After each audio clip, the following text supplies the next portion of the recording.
It comes amid a report the work cannot be done on time and will lead to corners effectively being cut. Let's bring in Jonathan Lea from Perth. Hi there, Jonathan. Can you take us through the issue and what the Minister has had to say? Yeah, Lee, I spoke to the Minister a short time ago. He's certainly aware of the problems when it comes to the life of type extension.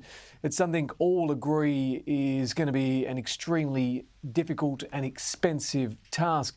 The Australian newspaper has a story this morning which certainly raises alarm when it comes to the life of type extension on HMAS Farkham.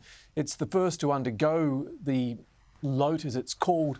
The issue, though, is that it's not going to be able to be completed effectively within the 2-year time frame. It leaves a significant and potential capability gap for the country if it can't be done, because in effect corners would be cut, potentially not replacing the main motor, the diesel engine or generators. When I was recently on a Collins-class submarine, a senior figure pointed out to me that one of the significant issues the fleet faces these days is the motors or the generators which are used.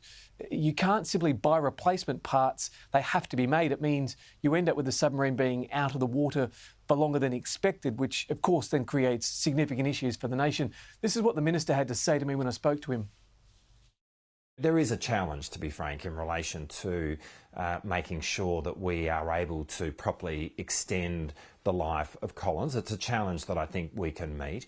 In relation to HMAS Farkham specifically, right now our plans are to do the full load, and the Chief of Navy affirmed that at the Senate estimates.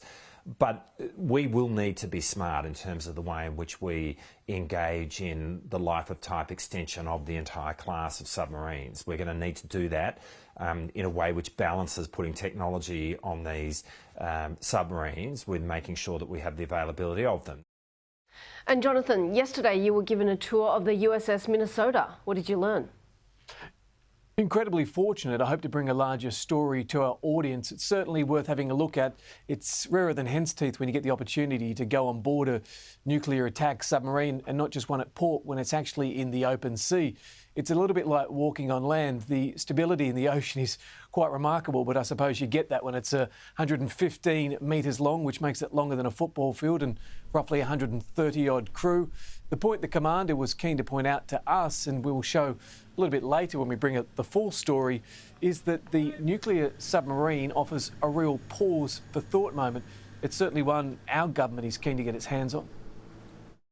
Pause for thought, I think the best way to kind of explain it is, if someone wakes up and they say, is today the day, we make sure that they say, maybe not. That's the pause. The pause is maybe not. And being able to do that, whenever we need to, is what's important. That's not just important for the United States, it's important for all of our partners to work together to get to that moment. A little scuttlebutt tells me the USS Minnesota spent a bit of time actually training with and against one of our Collins-class crew. There was plenty of time for them to actually sit down and discuss their own strategies and life on board a submarine, and how they both go about doing things incredibly differently. Of course, the Collins has to snort to recharge its batteries, but a nuclear power submarine can effectively stay at sea indefinitely. The only thing that hampers that is the need to bring on food, but it means you can roughly stay under the water for around 90 days. Quite extraordinary when you think of it. Definitely. Super interesting. Thank you so much for that story.